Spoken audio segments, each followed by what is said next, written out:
Hi, Heather. Hi, Krista. It's been a few It's weeks been a since minute. one of I these. know. I was thinking that. I was away for a couple weeks and you were here I and I was too. was in Alberta and yeah, Yeah. Yeah, yeah, we were crossing paths and provinces and pretty much. Yeah. It was nice though. It was good to see my family. Got to spend a couple yeah, solid weeks with them, which was really good. I think I really needed that. nice. Um, yeah, if you get older, you start to miss your family when you don't see them It's all the true, time. which is part of what, yeah, same. I was with my daughters and my sister and yeah, I don't get my kids around me very much anymore, Oh so it was no. really lovely to have them all in the same space and Yeah, yeah, be that's with my awesome. people. Super. Yeah, And you got to see some good music at the Folk Fest I in did. blazing heat.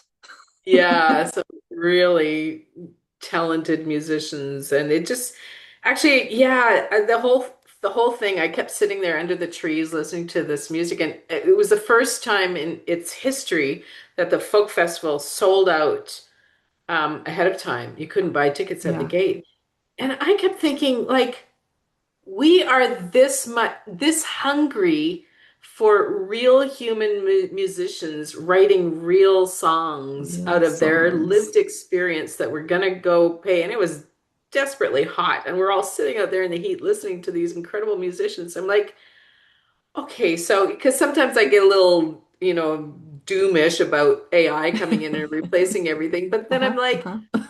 no, we actually want real human artists creating Hmm. meaning out of the world. We do not, we're not ready for AI to replace all that. There's still a real hunger for humanity. It was a little bit of hopefulness for me to just notice that and be in Yeah. that for a bit. Yeah. And meanwhile, I was having conversations with two of my sisters who are both teachers, and they were just sort of despairing a little bit at the lack of resilience of some of the kids that they teach. They don't have the stick with itness anymore. Has seemed to, like, that muscle, that stick with itness muscle has atrophied quite a bit in kids. Like, my one sister was telling me that they're doing really well on tests where the problems are simple, right? Like simple math problems, equations, all that sort of stuff they're fine with. But as soon as you give them like a word problem, they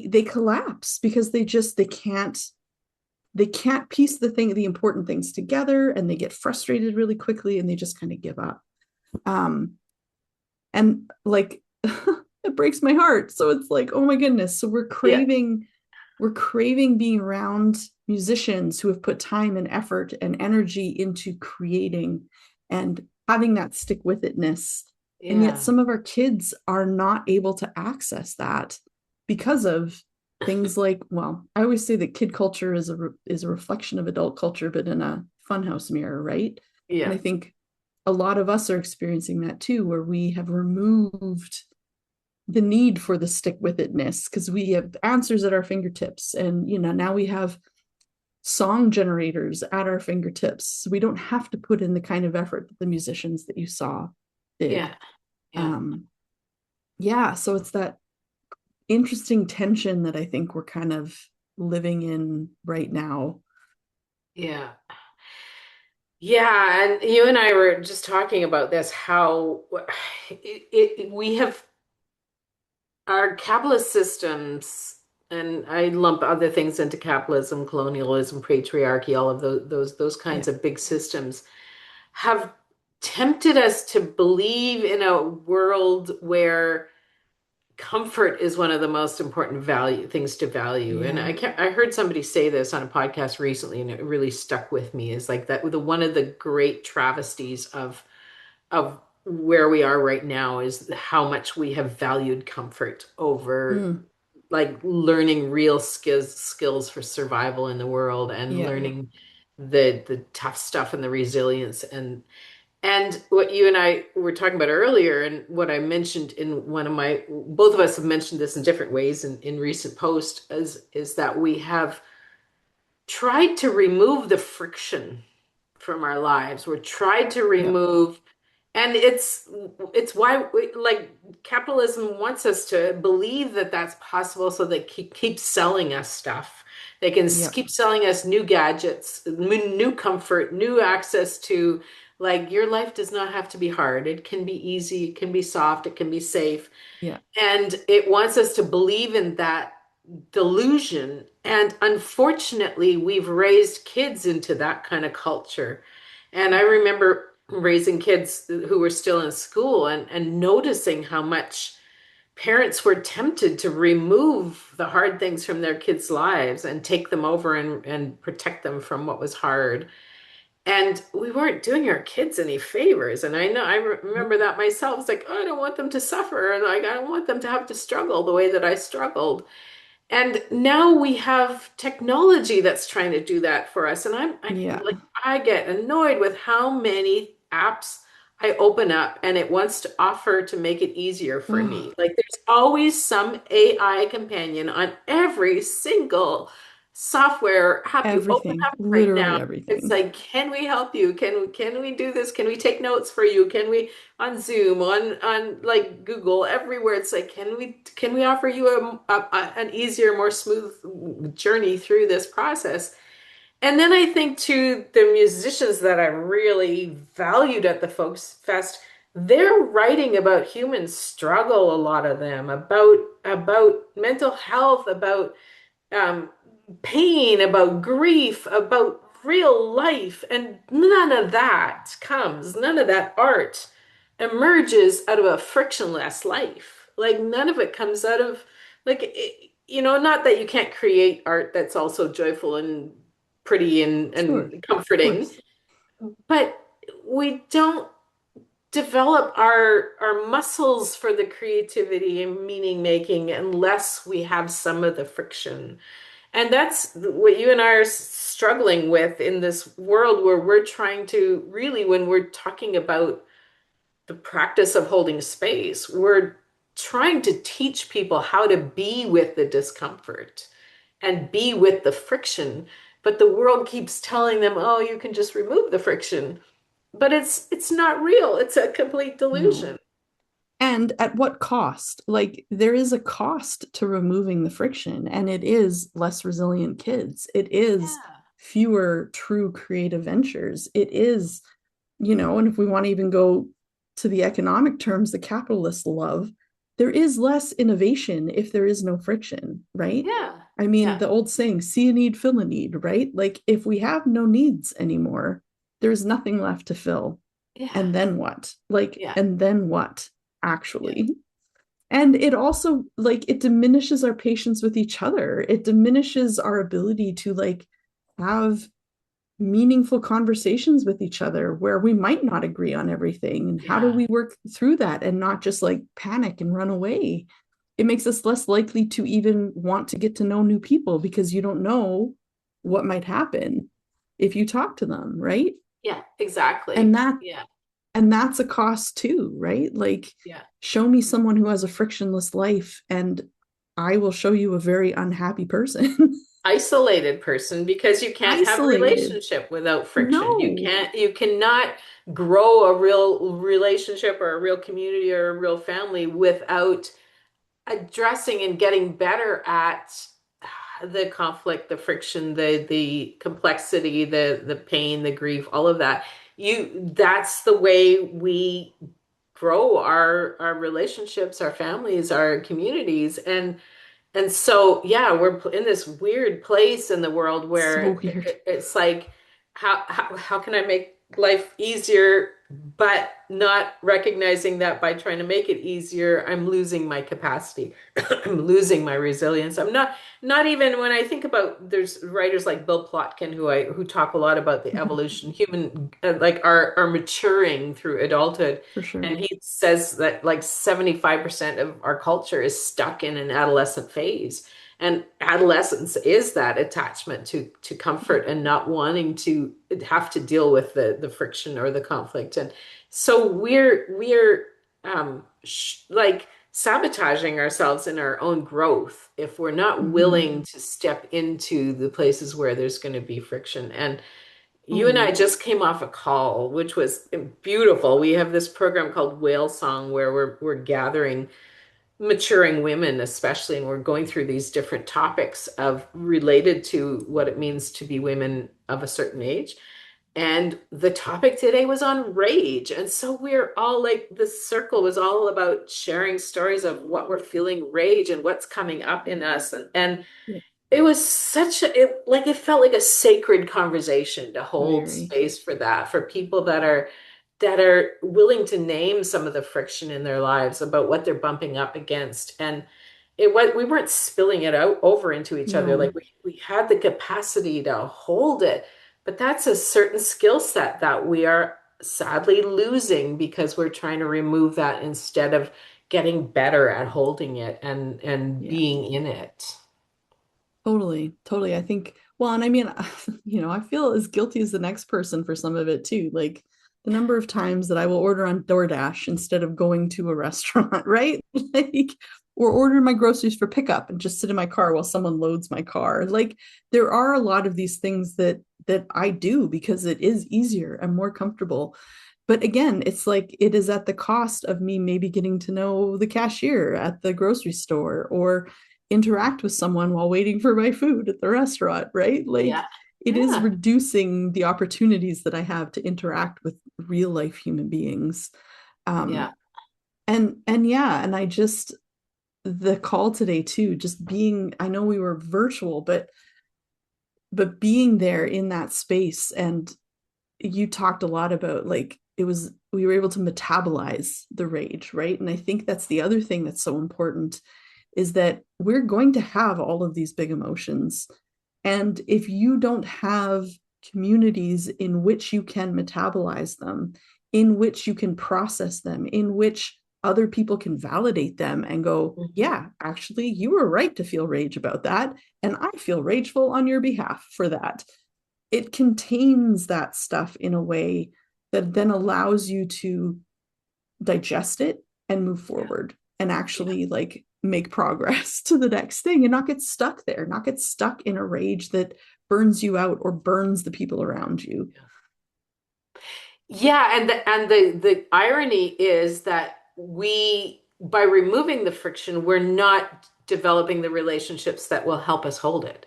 Exactly. So if I'm, and this is what you and I were talking about, people with a great deal of wealth can Yeah. try to remove all the friction from their lives. They can, everything gets delivered to them they don't have to deal with any real conflict because they can just pay their way Yep. out of it and Yep. remove that issue from their life or fix it or buy a new house. Things start breaking down and you can just Mm-hmm. like, so Totally. the illusion of wealth as the thing that's going to fix it all for you, but then you lose your skills, that you lose your capacity, and so Yeah. you lose your capacity for relationship. And I think Mm-hmm. there's a whole lot of wealthy people that end up becoming quite isolated Yeah. and don't have the skills for community and friendship and family. And so Yeah. somehow I don't know what it will take to disrupt that path that we're on culturally.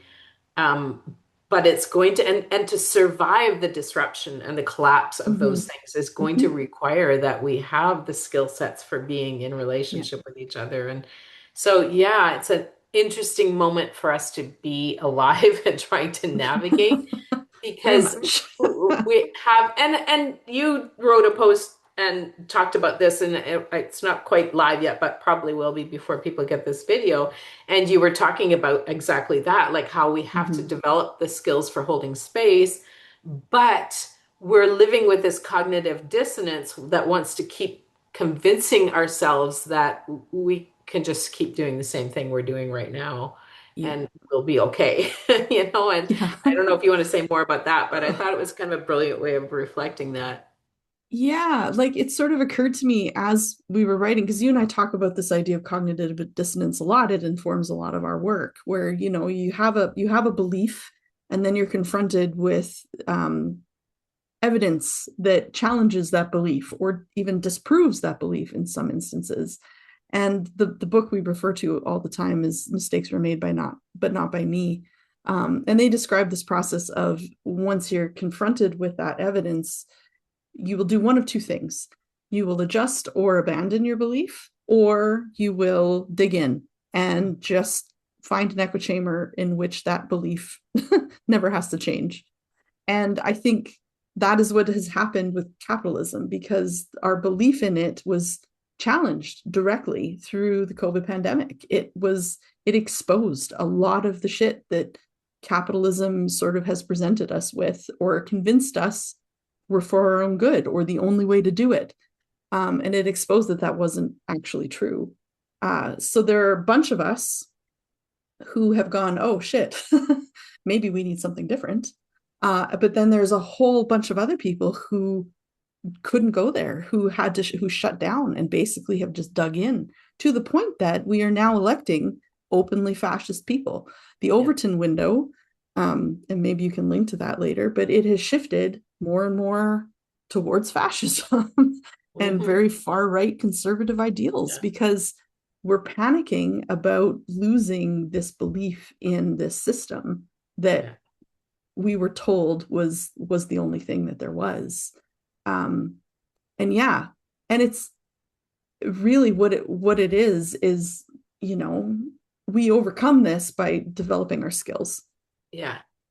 And but skill development is different than just learning about something. It's one thing to observe it and go, okay, this is happening, but now you have to actually invest the time in building the skills, Exactly. which I think is a hopeful thing, because if it's just a skill that I have to build, well, then let's do it, right? Like, and even we've talked about the loneliness epidemic and things like that. Well, is loneliness not just a skill issue, right?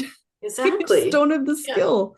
Yeah. You know, even things like social anxiety to some extent, you overcome that through building the skill By of actually getting out challenging there yourself. Yeah. It's kind of the by exposure that therapy friction. thing. Yeah. Yeah, absolutely. Yeah. You There's have to so many re-enter the things that we friction. keep. Yeah. Exactly, exactly. And so, like, we panic because the system is coming apart, but maybe it's just a skill issue. We just need to learn Yeah. new skills Yeah. to develop something else.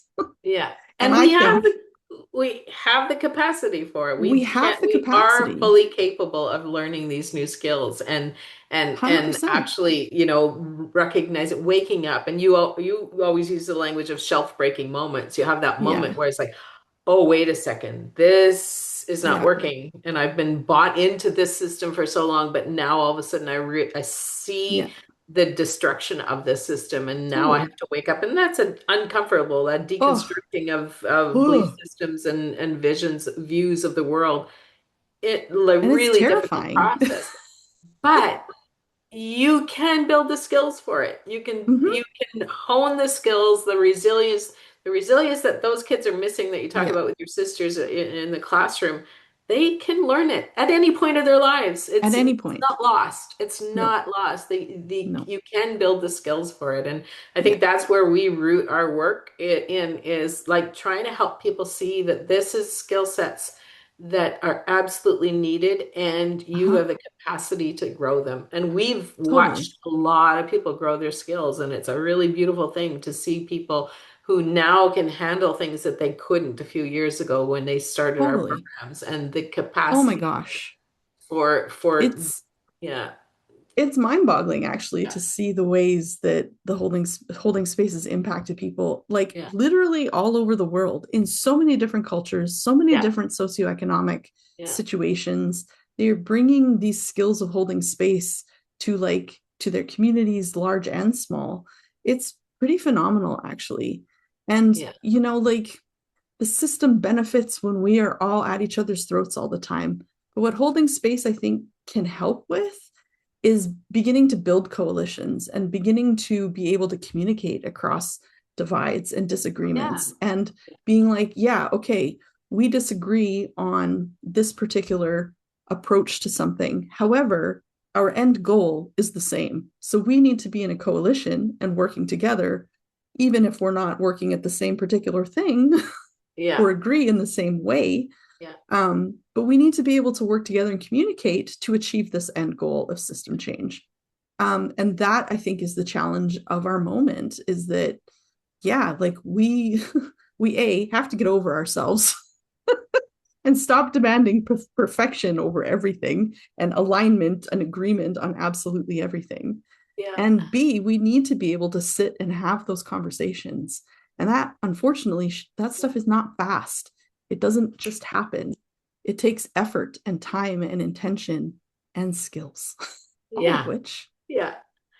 are resources available to us. So yeah, just to highlight two things that people can sign up for right now if they want to grow Yeah. those skill sets. Our next module for our Become a Grounded Guide program, which is primarily a leadership program, but leadership Yep. in seeing leadership slightly differently. Um, is about understanding people, and it's understanding our tendencies, the things that impact us, our emotions, how to hold space for our Mm-hmm. emotions. It's understanding our core needs, all of those things you need to do to get better at being in relationships and being in community. And Yep. then the next thing is that we're open registration for our fall offering of our Holding Space Foundation program, which is our cornerstone program. And the people, yeah, like you say, hundreds of people from all over the world, Hundreds.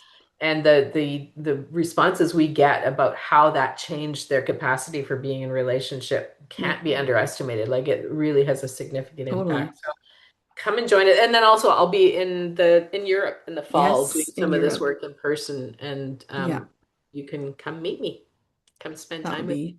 Yeah, amazing. yeah.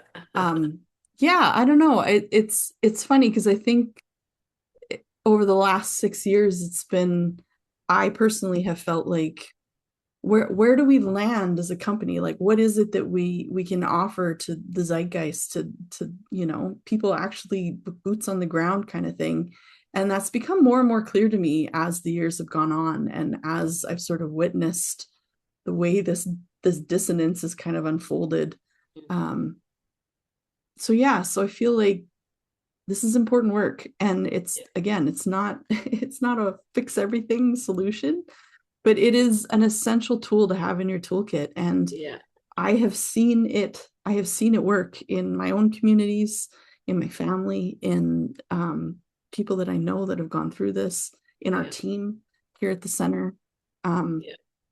yeah, I don't know, I'm getting all excited about it now, so Yeah. sign up because it's gonna be Come great. join us. Yeah. Okay, I should stop preaching because I'm getting All into my right. preachy phase, and that will just go on for hours. So read our posts, sign up for the programs, reach out to us if you have questions.